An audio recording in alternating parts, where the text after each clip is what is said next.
Hello, friend. Robert Bevan here, author of the Caverns Creatures series of comedy, fantasy novels, and short stories. With me is Sam West. And today is, what is it, Sam? It's Warlock Wednesday. Warlock Wednesday. Oh yeah, Warlock Wednesday. We WWing. It's real corny and cheesy and camp, and I love it. All right, today we will be covering the Eldritch Invocation, the Tomb of Levistus. I love this invocation. I don't think It's a it's pretty very cool good, one. but I love No, this invocation. I think it's pretty good. It's interesting at least, and that makes Yeah. it worth talking about. So it's not one of the ones that you get one spell per long rest that you can spend a spell slot on. So Yeah. this is a Xanathar's Guide to Everything edition. It's a 5th level prerequisite as a reaction. I like that word. When you take damage, you can entomb yourself in ice, which melts away at the end of your next turn. You gain 10 temporary hit points per warlock level, which take as much of the triggering damage as possible. Immediately after you take any damage, you gain vulnerability to fire damage, your speed is reduced to 0, and you're incapacitated. These effects, including any remaining temporary hit points, all end when the ice melts. When you use this invocation, you can't use it again until you finish a short or long rest. This is neat. Yeah. This is a giant sponge of hit points that lasts basically until the end of your next turn, right? Like you're about to take a bunch of damage. You encase yourself in ice. That's there regardless of the temp HP is, right? You take a bunch of damage. It was reduced from the temp HP. You skip your next turn, and hopefully your teammates can clean up the mess that you were in. That's Right. sort of the pitch of this feature. I think it's really interesting. This is a cool little ability that has a gargantuan downside, skipping your next turn, but a pretty cool upside, mitigating 50, 100, 200 damage at 20th level, right? Like this can over double your health bar. It's just, when do you want to use it? Is it, if you aren't regularly using it, it's pretty worthless. All right, so let's start with you. When do you think you use this? In case of emergencies. This is... I disagree. When do you use this? When you jump off a bridge? No. This to mitigate fall damage? I mean, you could, but I'm talking about using it all the time. It's once per short rest, so we're not using it all the time. Once per short rest. And as a warlock, you want to be taking short rests as frequently as you can. True. Because, that boosts up your spells and everything. But yeah, so... like, this is something you can use actively. It's not just like a last-ditch effort. Like, the way I'm seeing it, if you're facing a foe that's doing some serious damage, yeah, you give up one of your turns. You run up in his face and say something about his mom. You welcome him to attack you. He dishes out as much as he can do. You're skipping your turn, yes, but you're also skipping his and allowing the rest of your party to have at him. There are like 12,500 caveats to that example, right? The thing has to continue to pay attention to you. It has to see once you throw the block up that it continues to just go at you. And you have to be saying... No. Whoa. He only has to go at you once. Yeah, I don't think this is worth it if it eats a single attack roll. All right, well, it depends on one reaction in my next turn and an invocation for an attack roll once per short rest. I don't love that.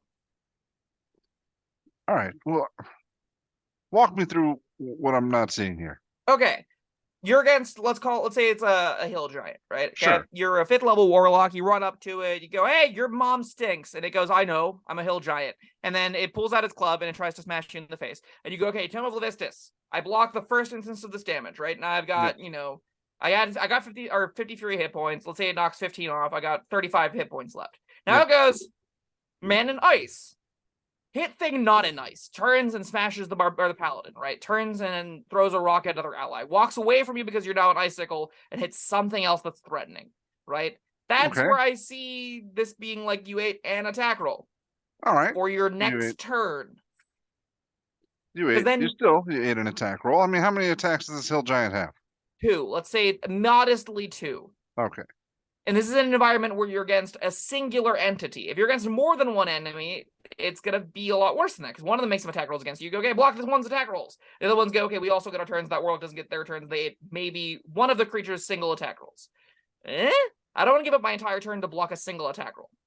Unless, Well, again, it it's a depends on the very important fight. attack roll. Yes. What I had something I was going to say. I forgot. All right, keep talking. I'll remember. I don't want to undersell how unbelievably impactful giving up a turn is, right? Giving up a turn is giving up a move, an action, and a bonus action. Warlocks have no shortage of ways to use all three of those in a meaningful fashion, right? So you are paying a steep price to use this effect. This is the kind of thing where if you cast this at the wrong time, you not getting a turn to engage with the world around you can lead to your party backing up, you being surrounded, and just being in a way worse spot than you were before you put the tomb down, right? If things turn south of the party, they can't really, you can't move, you can't dash, you can't teleport, you can't do anything. If things just decide, yeah, okay, I guess we're just gonna work our way through this ice, they make 6 attack rolls because everyone else is gonna realize you went in way over your head, you might die before your next turn comes out, right? If they have enough damage to sink into you in a bad position, you can get yourself in sticky situations that can lead to your demise. So this isn't something that I think you can just like throw out willy-nilly. I think you have to really pick your moments, those moments being like a 13 14d6 breath weapon, right? A giant swab of damage that's hitting me in the face, and you go, that is going to be devastating, no thanks, and it counters that one ability for you only, and then you lose a turn for that cost. And in that moment, it is one of the few things in this game that can save you. It's one of the few things in this game that gave you that much of a powerful reaction where it's like, I'm not taking, or if I am taking damage, it has to go over 50, 60, 70 damage for it to actually affect my hit point total. This is something you use whenever you're like at 3 and go, me going down here means I'm probably dead. I Tomb of Levistus, I'm unconscious for a round, but at least then my rest of my teammates can clean this up. I'm not going to risk death saves. I'm not going to get disintegrated or whatever. There are some instances where I think that this saves your life.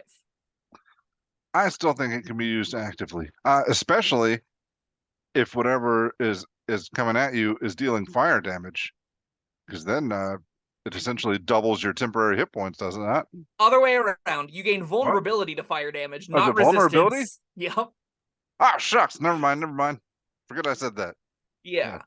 Don't use this with fire damage things. Yeah, specifically, like that's why I said breath weapons and not red dragon breath, like fire breath or anything, because that is particularly like, oh, this is half as effective against red dragons. That's a bummer. All right. Yeah, my mistake. However, I still think this can be used proactively. Even if like I don't view this as the emergency button that you do. Like, yeah, it's not going to be for every fight. If you've got swarms of things coming at you, yeah. If you got one thing that can, has multi-attack and has other convenient targets that, it's going to hit you with the first one and then see you're encased in ice and then go attack all your friends. Yeah, maybe not. But I think. So then, what encounters does it shine in? All right, I'm still thinking like, all right, the hill giant. Yeah. With 2 attacks. If it's really devastating attacks, then soaking up one, letting somebody in your party gets hit with the other, but then you've got 4 or 5 other guys wailing on them. You could be one of those if you just could take the hit. Be. And if you took like Armor of Agathis, you probably can take that hit, right? Like there's so many other defensive options that don't make you lose turns that give you extra padding if that's what you're looking for, right? Like if your goal is to not, if you're like you foregoing a turn to get immunity to an attack roll, I don't think is a good deal whenever spells like Shield are just like right there on the table for so many other classes. Whenever Armor of Agathis blocks 1-ish attack roll in the early tiers, in the mid tiers even. Whenever you've got options that don't forego turns to act. Like I would, generally speaking, D&D combat, you want it to end. Stalling it out is net negative for you because you're burning resources and the monsters have infinite resources, right? Your DM doesn't have spell level or spell slots they're tracking. Your DM doesn't have hit dice that they're burning down over long campaigns, right? Your DM has as many resources as they need the monsters to have to like challenge you. You spending your resources stalling out an encounter, you giving up your turn for your monster's turn, isn't regularly a good deal. Spells like Hold Person take 2, 3, 4 turns away sometimes, and give your team the ability to crit for your turn, right? Spells like Hideous Laughter cost you a first level spell slot for that kind of effect where it's I trade my action for their action. That's why they're kind of good, because you're giving up a small resource for this. This is an invocation that doesn't debilitate them at all, that doesn't make the enemy worse at all, that isn't demoralizing your, like you making your opponents easier to kill. It's just saying, I'm really hard to kill right now. I don't see Yeah. that being that beneficial of a tactic to try and stall out like that. Well, I don't know. Yeah, you make some good points there. I would have to see this in play. Agreed. I think, I haven't seen it in play either, so this is yeah. speculation, of course. But yeah, It's neat. I like it a lot. It's a cool ability. I'm glad it exists. I think its rest recharge mechanic is probably could be twice, and I wouldn't be that upset with it. It already has a gigantic cost of getting your action, right? So like this isn't something that is easy to use adventure to adventure. And as far as invocations go, that's important, right? This is one of the few abilities you have to balance out your 2 spell slots. This is one something that you are going to depend on as a character. It's you cool don't in the think upper it's easy. tiers. I But think it's kind of easy. I just don't like. I don't see a lot of I get worlds what you're where saying. if you're gonna lose a fight, this is a way that maybe you don't die. If you were going to go down. Otherwise, you're just like, I mean, I'm not gonna go down, but I could block this hit and then I don't get a turn.